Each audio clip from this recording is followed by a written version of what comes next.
Thanks, Billy. So we're going to take the approach of answering questions in the order of the most upvoted question. So please have a read of what's on there just now, and remember to upvote it if you'd like to hear us answer it.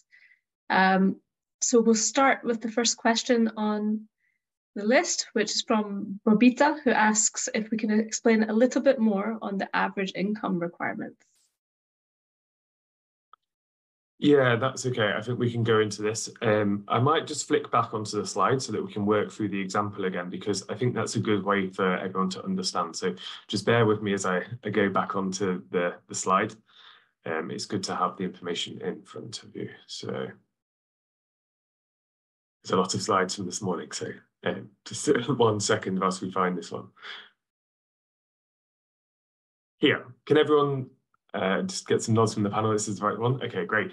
So as Valentina was explaining, the projects, you can apply for up to £250,000 grant. But what we are asking projects to also keep in mind is that your annual budget for your project must not exceed 50% of the average income for your organization. So this is to ensure that your organization is a proportionate size and has the capacity to implement the annual spend that you're applying for.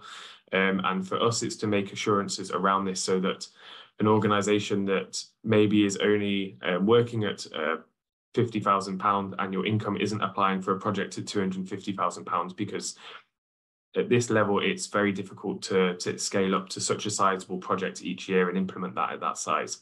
So this is where this requirement is set. In terms of how you calculate this, so if you look at project A, this has been presented as a 4-year project, and the annual spend for each year has been indicated as £50,000 in the project budget. So to be able to manage and apply for this level of funding, your organisation must have an average annual income over the past 2 years of £100,000.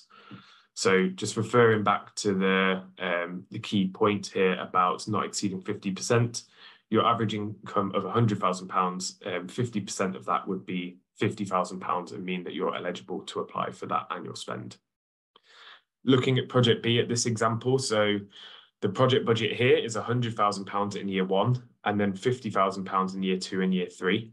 Given that that year 1 spend is £100,000, we would be expecting and need the organisation to be able to demonstrate an average annual income of £200,000 as part of this budget, because that year 1 spend, it's an annual project budget amount that cannot exceed 50% of the average annual income. It's not an average of the project years. So yeah, this one just clearly highlights that for this specific case, we would be expecting that organisation to have an average annual income of £200,000. And then just looking at that last example, so if your organisation can demonstrate an annual income of £200,000 in the last 2 years, how much can you apply for? So that would be this scenario of project B, a maximum of £100,000 in any given project year. Hopefully that helps answer the question a little bit. But I think do read our finance guidance, as this is detailed in the finance guidance as well. Thanks, Billy. Our next question is from Judith, who asks, do you need the financial reports to have been audited and signed? No, there is no need. If you have them, better, but it's not mandatory. Thanks, Valentina. Our next question is from Trevor, who asks, if we are planning to submit a community grant, but we're approached to be in a partnership grant, can we do both if they're for different need areas? Yes, you can be the lead organisation on a community grant and a partner organisation on a partnership grant. Our next question is from Vicky Neveo. Can Ocean give initial seed funds for technical funding of a project formulation? Vicky, would you like to take this one? Yeah, it's a tricky one. In theory, yes, it depends on kind of like what the actual approach is and how scalable it is. But definitely, I think in terms of this community grant pot, that we'd be looking at kind of like the approach of how you'd be taking that forward to scale it up at a later stage. So if it's looking at scoping a larger program, then yeah, we'd definitely consider it.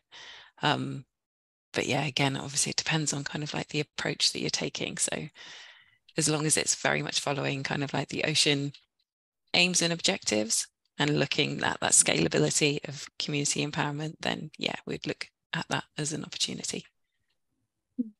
Maybe as an example, if you were using the funding to do pilots of your ideas, that would be an example of perhaps what you're looking to do here. But if it's just sort of writing up the project and spending some time thinking about it, you probably wouldn't be able to, because that write-up itself wouldn't have the meet that requirement of reducing poverty and having an activity towards reducing poverty. Thanks, Vicky. Our next question is from Angelica, who asks, if there's no specific taxa or ecosystem identifiable, for example, a project offering capacity building on general marine pollutions, would it still be eligible?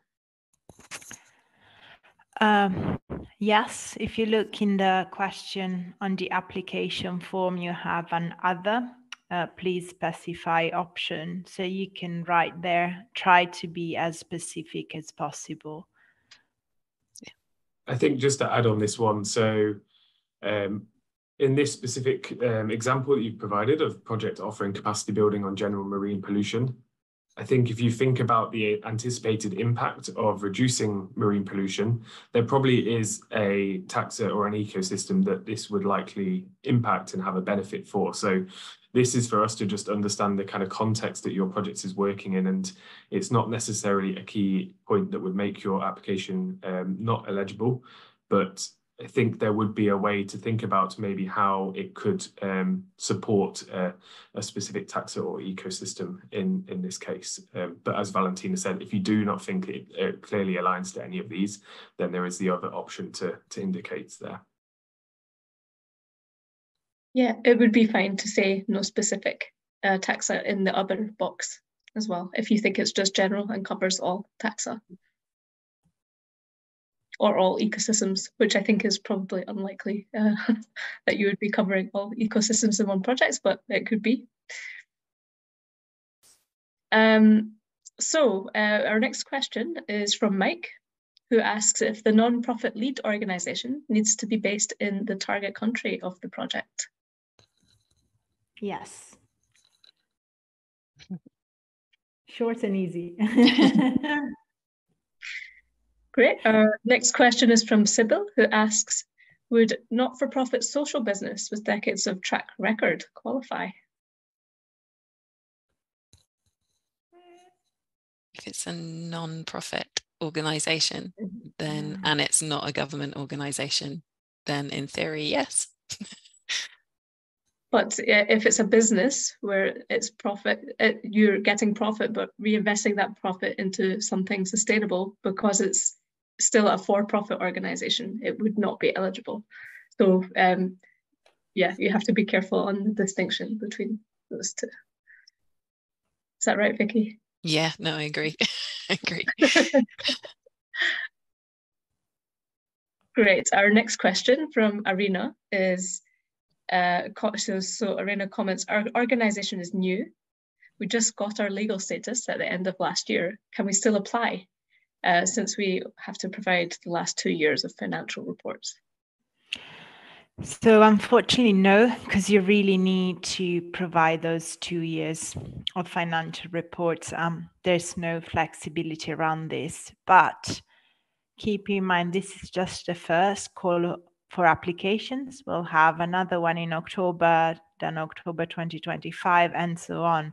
So you will be able to apply in future years, not just this one. I'm sorry. Yeah, as a lead organisation, but you can partner with another organisation that could lead. So you could certainly partake in an ocean project. It just, you wouldn't be able to lead it, at least for the first couple of years, until you've got that accountability up together. Thanks, Vicky. just one other question to maybe ask on this one is, if the organisation has been operating in a semi-formal structure for a few years before achieving full legal status, and you have financial records to cover this, then I think in theory from our side, you would be eligible to apply, given that you could demonstrate financial information from previous years and also provide a formal legal status. But Vicky, would you agree with this? Yeah, no, that's a very good point, actually. Well done, Billy. Yeah, we would agree with that. If you can provide that kind of evidence, then we'd definitely take that on board. Okay, thanks all. Bika Nibu asks, does an international organization, can an international organization be a lead applicant on behalf of a local NGO? No, so this is just for local organizations being the lead applicant. International organizations can apply as lead applicants under the partnership grants. So maybe have a better look at the distinction and the eligibility criteria and see what fits best your needs and setup. Okay, next from Angelica, who asks, if the organization is local, but the project is technology-based, for example, a web platform, and the service can be provided to a larger scale of countries, is it still eligible? Yeah, that sounds like a good project, a good potential. It certainly looks like that could have great scalability as well. So yeah, as long as the kind of like concept is kind of like very much meeting our kind of like core aims and objectives for Ocean, then yeah, that certainly sounds like something we'd be interested in.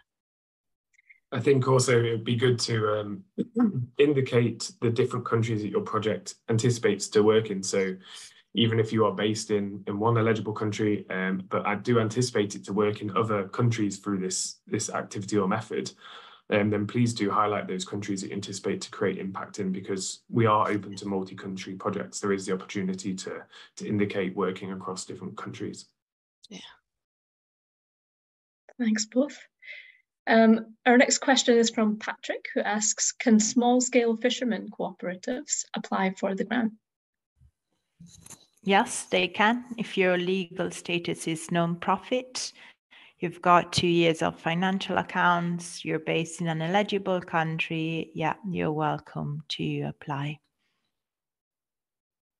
Next is a question from Johnson, who asks, what is the procedure to get in touch with the British High Commission? Should we visit them personally or contact through email? So I think you can do both. It's best if you've got a track record of your contact. So I would suggest writing them an email first, and then you can arrange an in-person meeting if you wanted. If you know somebody from the High Commission already, you can contact them, suggest a meeting, use that as evidence of the fact that you've met, maybe follow-up notes in writing that you could share with us. There's to be flexibility around that one. Thanks. That's us just about at time now. So apologies for not getting to all of the questions today, but if you do have any questions that you are specifically needing answered, you can get in touch with us at our help desk. I think we'll just hand over to Billy to close. Yeah, I think just looking at the questions, there are a few very specific ones. So please do reach out to us on the help desk. I've seen one about being unable to log into FlexiGrant on an error page. So I think this is the kind of question that if you send us an email at helpdesk@oceangrants.org.uk, we'll be able to help you out with on this one and make sure that we're getting a suitable response to you. So yes, just to end, I think thank you very much to everyone for coming and joining us today. It's been really great to be able to share more about the application process and how to develop your concept note. As I said, any questions, do continue to get in touch with us, and do follow us on our website and social media channels for further updates and upcoming events. And hopefully we'll see lots of you at our next session on the 28th of February, which is that open Q&A session. and opportunity to ask more questions to us and just get any responses ahead of the final deadline. And I think final point, don't forget about the deadline, 18th of March, applications close. So do make sure to get your applications in ahead of the closing date. Applications after this date won't be eligible. So yeah, make sure to get your application submitted before the closing date. So yeah, thank you very much, everyone. Yeah, Thanks everyone. Thanks for coming. Bye-bye. Cheers, guys.